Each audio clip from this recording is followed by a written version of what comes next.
Hello friends, आप सभी का स्वागत है हमारे यूट्यूब चैनल में। तो आइए आज की कहानी शुरू करते हैं।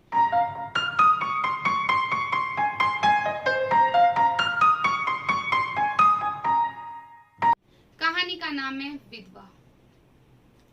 रोहन, घर में बहू लानी है, कोई बचपन का तुम्हारा खिलौना नहीं जो तुमने जिद की और हमने तुम्हारे हाथों में लाके दे दिया, समझे तुम? और अगर तुम किसी गरीब लड़की से शादी करने को कहते तो हम तुम्हारी शादी करा भी देते, क्योंकि पैसे की कोई कमी नहीं है हमारे घर में।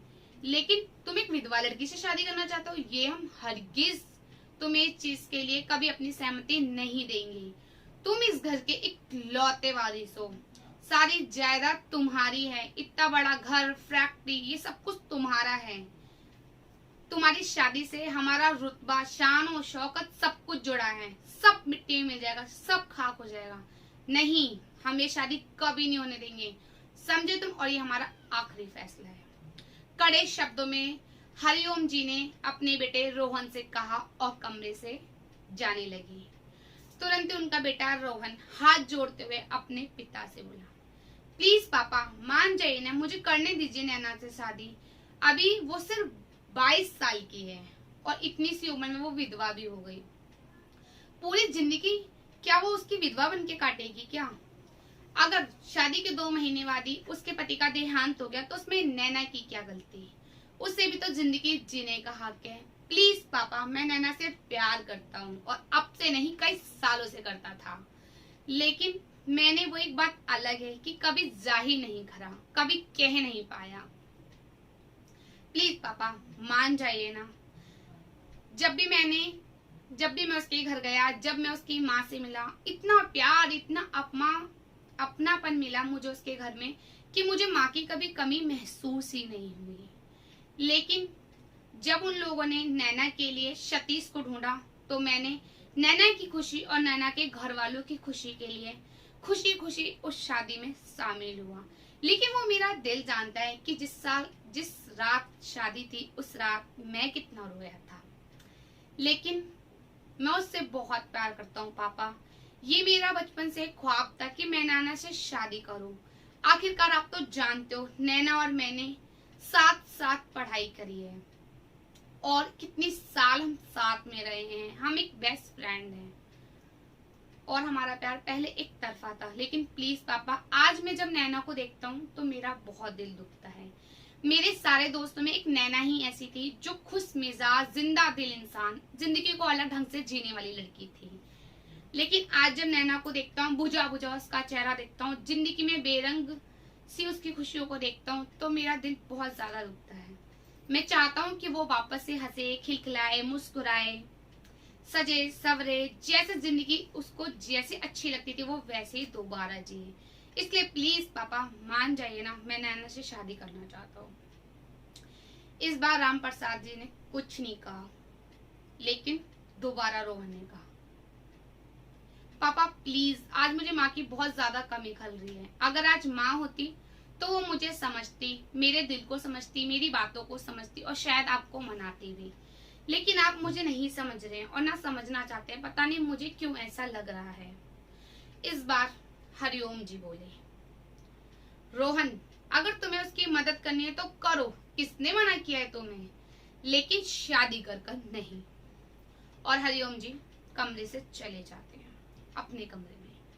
रोहन अपनी माँ के फोटो को लिए सीने से रोने लगता है और अपनी माँ से बोलने लग जाता है, प्लीज माँ लौट आओ, आज तुम्हारी कमी बहुत खल रही है। राम प्रसाद जी, हरिओम जी अपने कमरे में बैठे ये सोच रहे हैं, याद कर रहे हैं वो अपनी पत्नी को। जब उनकी पत्नी आखिरी सांसें ले रही थी तब उन्होंने अपने पति यानी कि हरिओम जी से एक वादा लिया था कि वो कभी भी रोहन की आंखों में आंसू नहीं आने देंगे। वो रोहन को बाप बनकर नहीं, माँ बनकर पालेंगे। वो उसका ध्यान रखेंगे, उसके दिल को समझेंगे, उसे समझेंगे। फिर क्यों राम प्रसाद जी उसकी माँ नहीं बन पाए? क्यों उसे समझ नहीं पाए? बाहर से इतना सुलझा हुआ रोहन अंदर से इतना उलझा हुआ था, ये उन्हें कभी पता नहीं था। क्यों हरिओम जी उसके दिल में इतना दर्द आज उसे ऐसे रोता हुआ कैसे छोड़ आए?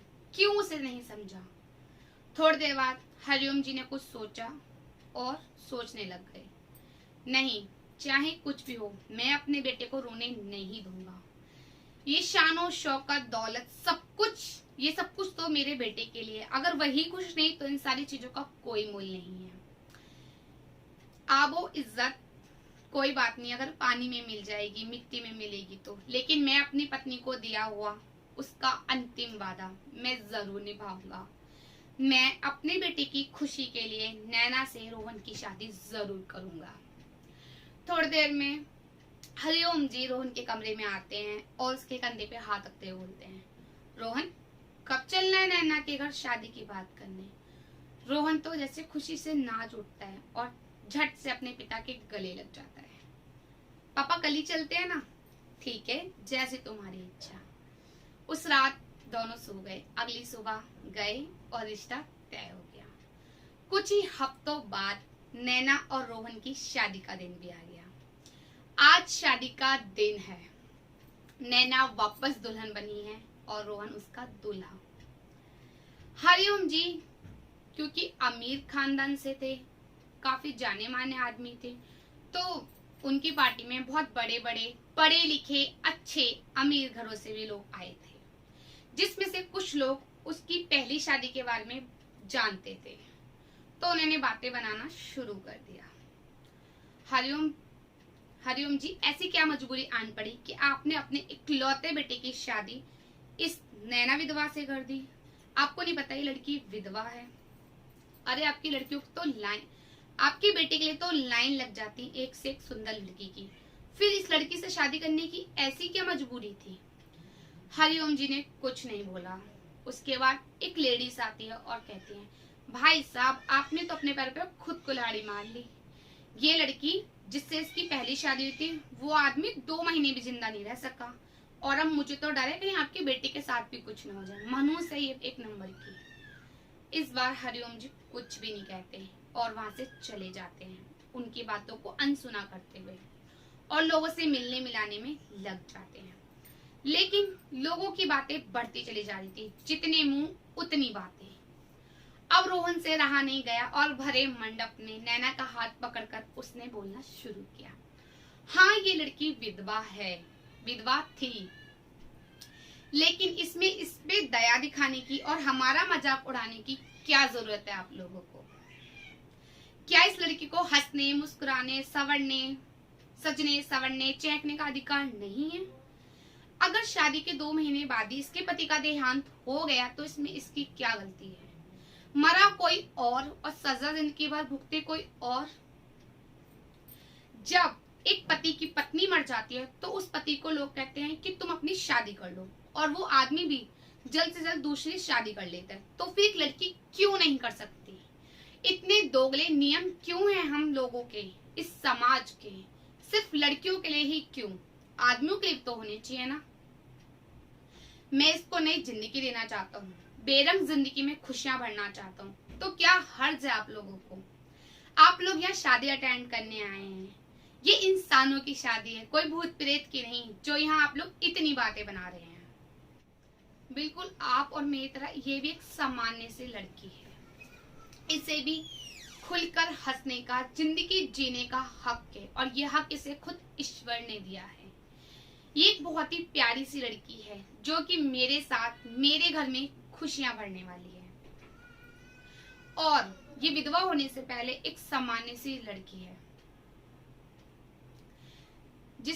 उसे भी सब कुछ करने का अधिकार है। तो विधवा होना कोई अभिश्राप नहीं है, मान्य सी प्रक्रिया है, और आप लोग अपनी बातों से इसका दिल ना दुखाएं, क्योंकि ये भी एक लड़की है, इसको भी तकलीफ होती है, खुशी होती है, और आपकी कही तीखी शब्दों से आप इसे दुख पहुंचा रहे हैं तो इसे रोना भी आता है। इसीलिए किसी को अपने तीखे शब्दों से इतना आघात ना करें कि वो रोए, बल्कि अपना आशीर्वाद दीजिए हमें आगे की जिंदगी जीने के लिए, खुशनुमा जिंदगी जीने के लिए।